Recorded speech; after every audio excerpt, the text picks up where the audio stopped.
আসসালামু আলাইকুম রহমতুল্লাহ।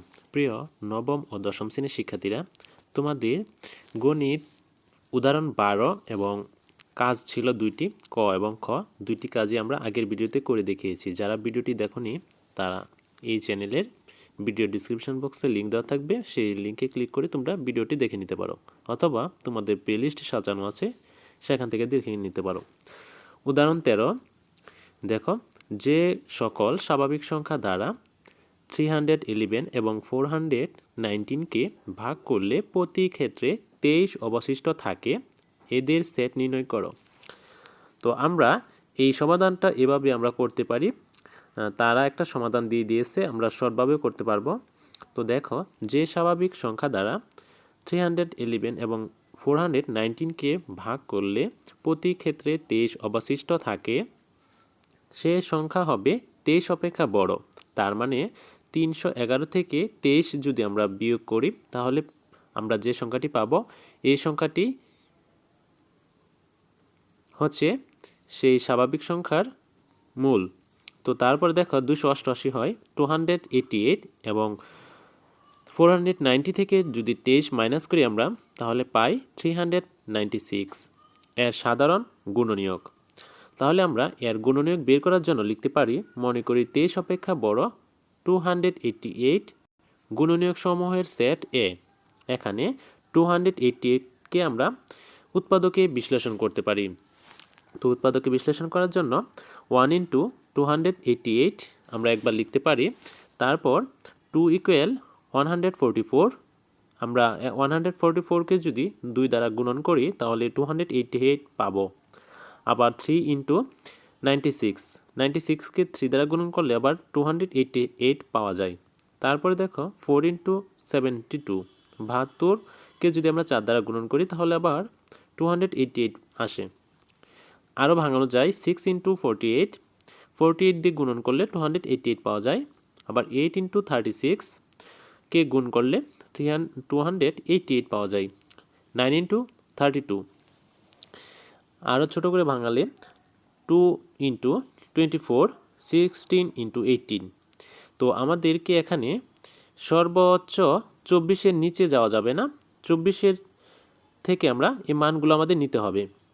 তো এখানে ছিল 23-এর থেকে অবশিষ্ট থাকে, 23-এর থেকে আমরা ছোট যাব না, 23-এর থেকে উপরের সংখ্যা হচ্ছে 24, তাই আমরা এখানে গুণনীয়ক হিসেবে 24, 32, 36, 48, 72, 96, 144 এবং 288 লিখতে পারি। মনে করি 23 অপেক্ষা বড় 396 এর গুণনীয়ক সমূহের সেটকে বি দ্বারা প্রকাশ করা। এখানে 396 ইকুয়াল আগেরটার মতোই আমরা এটাকেও গুণনীয়ক আকারে সাজাবো। 1 ইন্টু 396, আবার 396কে 2 দ্বারা ভাগ করলে হয় 2 ইন্টু 198, এবং 3 ইন্টু 132 যদি আমরা গুণন করি 396 পাবো। 4 ইন্টু 99কে গুণ করলে আবার 396 পাবো। 6 ইন্টু 66কে গুণ করলে আবার 396 পাওয়া যায়। আবার 9 ইন্টু 44, তারপর আবার 11 ইন্টু 36, 12 ইন্টু 33 এবং 18 ইন্টু 22। তো আমাদের খেয়াল করতে হবে ডান পাশের সংখ্যাটি যেন 23-এর নিচে না যায়। তাহলে এখানে আছে সর্বনিম্ন 22। তো 22 মানে 23 মানে 23 নিচে, তো এর আগে আছে 33 এবং 36, 44, 66, 99, 132, 198, 98, 396, এইগুলো হচ্ছে বি সেটের উপাদান। মোট 8টি উপাদান আমরা এখানে পেয়েছি।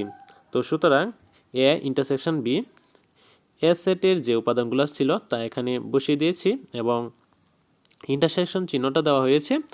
বি সেটের যে উপাদানগুলো পাওয়া গিয়েছিল তা এখানে লেখা হয়েছে।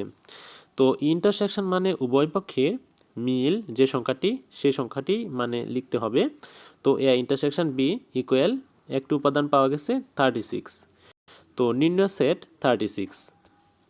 তো তারপরে দেখো একটি উদাহরণ রয়েছে আবার 14 নম্বরে উদাহরণ 14, 100 জন শিক্ষার্থীর মধ্যে কোনো পরীক্ষায় 88 জন, বাংলায় 80 জন, গণিতে এবং 70 জন উভয় বিষয়ে পাশ করেছে। ব্যঞ্চিত্রের সাহায্যে তথ্যগুলো প্রকাশ করো এবং কতজন শিক্ষার্থী উভয় বিষয়ে ফেল করেছে তা নির্ণয় করো। তো আমরা জানি ব্যঞ্চিত্রের আকারকে জ্যামিতিক আকার দিয়ে প্রকাশ করা হয়।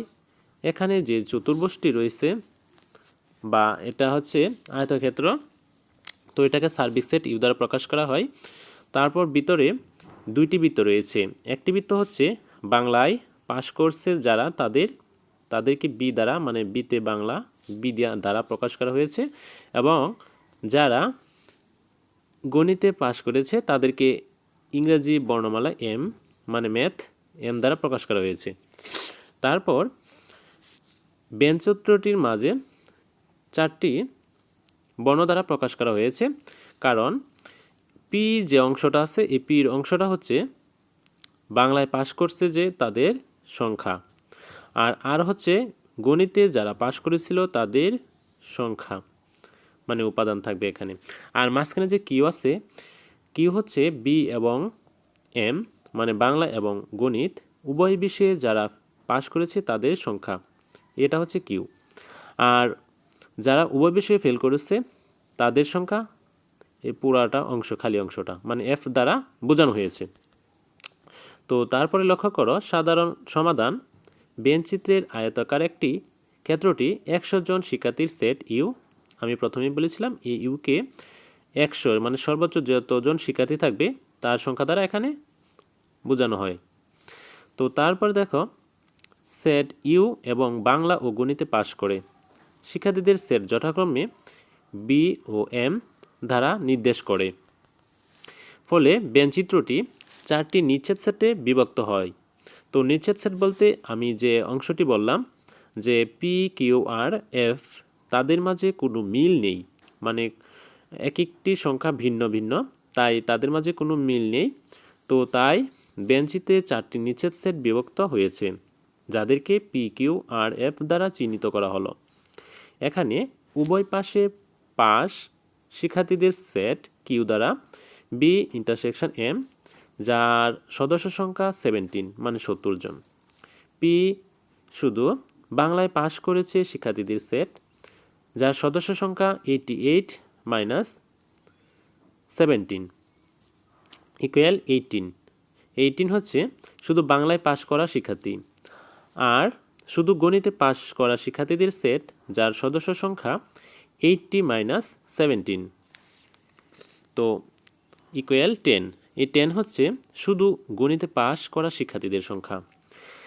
নিচে লক্ষ্য করো P union Q, P union Q union R equal B union M.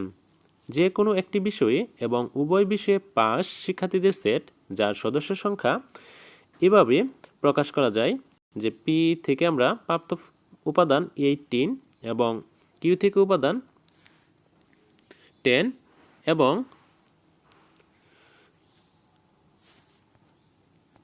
উভয় বিষয়ে পাশ করা শিক্ষার্থীর সংখ্যা 17। আমরা তিনটা ফল একসাথে যোগ করলে আমরা 98 পাই। তো এফ মানে উভয় বিষয়ে ফেল করেছে, বাংলা এবং গণিতে কোনো বিষয়ে পাশ করেনি তাদের শিক্ষার্থীর সেট, যার সদস্য সংখ্যা 100 মাইনাস 98 ইকুয়াল টু, তো সুতরাং উভয় বিষয়ে ফেল করেছে 2 জন শিক্ষার্থী। তো প্রিয় শিক্ষার্থীরা, আজকের ভিডিওতে তোমাদের 13 নং এবং 14 নং উদাহরণের সমাধান বুঝিয়ে দিতে চেষ্টা করেছি। তোমরা যদি বুঝতে অসুবিধা হয় তাহলে ভিডিওর কমেন্ট বক্সে কমেন্ট করে জানাবে, চেষ্টা করব আরও ভালোভাবে তোমাদের বুঝিয়ে দেওয়ার জন্য। তো পরবর্তী ভিডিও দেখার আমন্ত্রণ জানিয়ে আজকের ভিডিওটি এখানে শেষ করলাম। সবাই ভালো থাকো, সুস্থ থাকো, আল্লাহ হাফেজ।